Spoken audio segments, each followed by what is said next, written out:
hanip sa twist.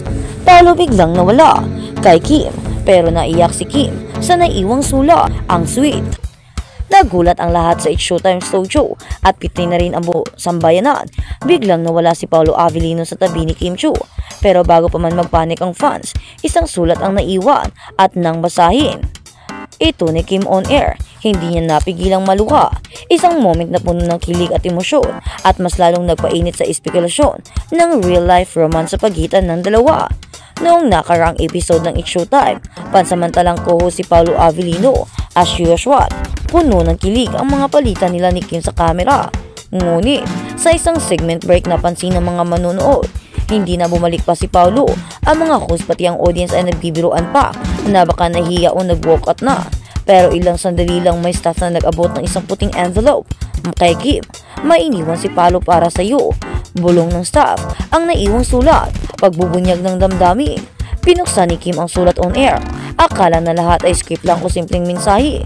Pero habang binabasa niya, namumuo na ang luha sa kanyang mga mata. Ito ang ilang linyang narinig ng publiko. Hindi ko masabi sa camera pero salamat sa bawat araw na masaya dahil sa iyo. Minsan ang mga hindi nasasabi sa harap ng maraming tao ay kayang sabihin sa tahimik na sulat. Hindi ito paalam. Sandali lang akong mawawala pero salamat Kim. Hindi mo alam kung gaano kakahalaga. Pagkatapos nito pumalakpak ang studio habang si Kim ay tahimik na nagpunas ng luha. Nang tanungin kung okay lang siya, ang sagot niya ay, ang sweet, hindi ko in-expect, hindi ko rin alam, basta salamat Paolo. Netizens nagulat, parang teleserye, trending agad ang mga hashtags na. Hashtag Kim Pao Twist, hashtag sulat ni Paolo, hashtag Kim Chiu naiyak, hashtag Paolo Avellino sweet move, hashtag Kim Pao real na ba? Sa loob ng ilang oras nag-viral ang video clip ng eksenang ito sa TikTok, X or dating Twitter noon, at Facebook. Lahat nagtatanong, anong ibig sabihin ng sulat? Totoo na bang may relasyon sila? Mula kilig team up hanggang posibleng real life romance. Hindi maikakaila na ang tambalan ni Kim Chiu at Paolo Avellino ay isa sa mga pinakapag-uusapang showbiz ngayon.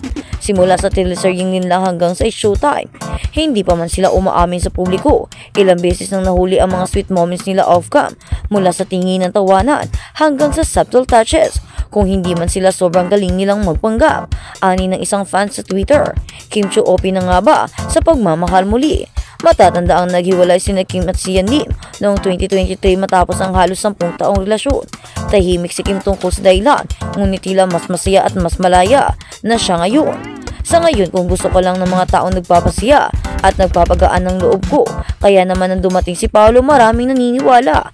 Baka ito na ang healing presence na hinihintay niya.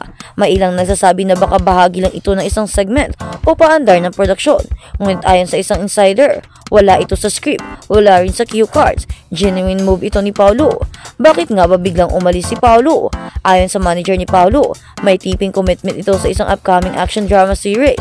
Ngunit pinili pa rin niyang mag-iwan ng mensahe bago umalis, at hindi lang basta mensahe kundi isang emosyonal na sulat. Kahit wala ako, sana maramdaman mo, nandito pa rin ako. PA. Marami ang nagsasabing, grabe, parang movie scene.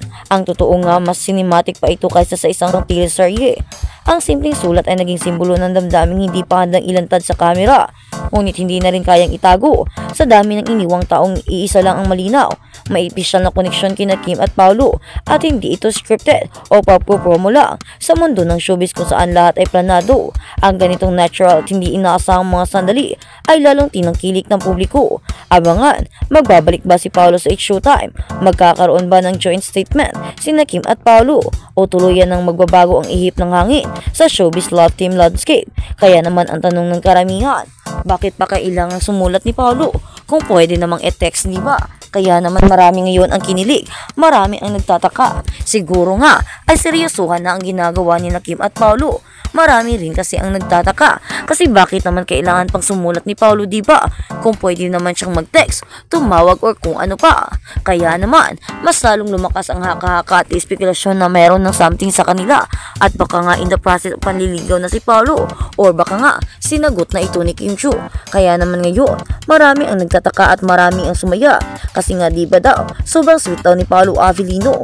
Bigyan ba naman ng sulat si Kim at binasa ba naman on air? Sakto na po naman. Sobrang nakakakilig. Kaya naman ngayon sigaw ng maraming fans, sana humantong na sila sa endgame, sana sila na nga talagang dalawa. At sa kabilang banda, Kim Pao ayaw paawat sa news serye. Sa June 18 na ang media announcement ng bagong teleserye ni Paolo Avellino at Kim Chiu. Matatanda ang noong June 9 kinumpirma ng ABS-CBN ang pagbabalik teleserye ni Paolo at Kim, kasabay ng announcement ng pagiging official artist niya ng kanilang management division. Nitong Webes June 12 ay maraming Kim Pao fans ang natuwa at na-excite sa clip na nilabas ng Dreamscape Entertainment sa social media. Steady nang nakatutok sa kisama at ilang ilaw, pero marinig ang boses ni Kim at Paolo na nag-uusap. Kilig na kilig ang mga Kim Pao fans sa casual na pag-uusap ni Kim at Paolo, kung saan tinanong ng aktor ang una kung kailan ito gustong ilabas. Hindi naman nila sinabi kung ano ang gusto nilang ilabas, pero sumang-ayon ang actress kay Paolo na ilabas na nila ito next week. Nagbigay naman si Paolo na sa posibleng araw at napili nga nilang dalawa ang Miyerkules na tumapat sa June 18. May ilang fans ang natagalan dahil need pa nilang maghintay ng 1 week, pero may ilang fans din na nag-wish na hindi lang project ang ilalabas nila kundi pati na rin daw ang relasyon nilang dalawa. Grabe, paandar ng Dreamscape. Teleserye ba ito? Sana relasyon nyo na ang ilabas ni Char. Kinikilig ako sa sweet and romantic voice ni Daddy Pao. We miss you, Kim Pao. Komento ng isang fan sa X or dating Twitter noon. May isa namang Kim Pao ang nag-reply na nasasabing komento, di na kailangang ilabas. Obvious naman na haha.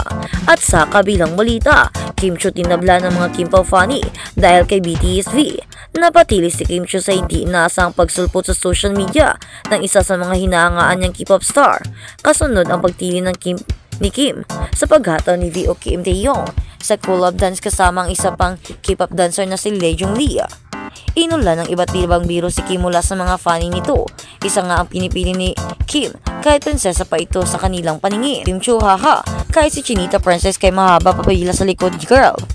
Aliana Yana, teka lang, alam kong idol kita pero may pila po. Ibinida naman ang isa pang video na isa sa mga nasabing member ng BTS, ang Caroline DJ. Sorry Kimi, nag-eye to eye na kami, nagkakaintindihan na kami. Huwag ka dyan, di pwedeng daanin sa ganda to. Charade. Cross Kim tweet, sorry Kimi, need po natin sumunod, pila lang po tayo sa likod. Hashtag A to Kimi, kahit idol kita, pumila ka pa rin sa likod. Liza Imbalansi. B, yun na si Paolo, di na kami pipila doon, pero dito kay pipila sa pinakadulo. Haha.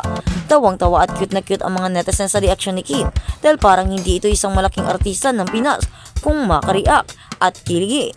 Kaya naman, mas marami ang humanga kay Kim dahil sa pagiging simple nito, sa pagiging authentic at pagiging real nito. Hindi nga talaga plastic si Kimi dahil kahit na sikat na siya, ay humahanga pa rin siya sa mga sikat ding artista.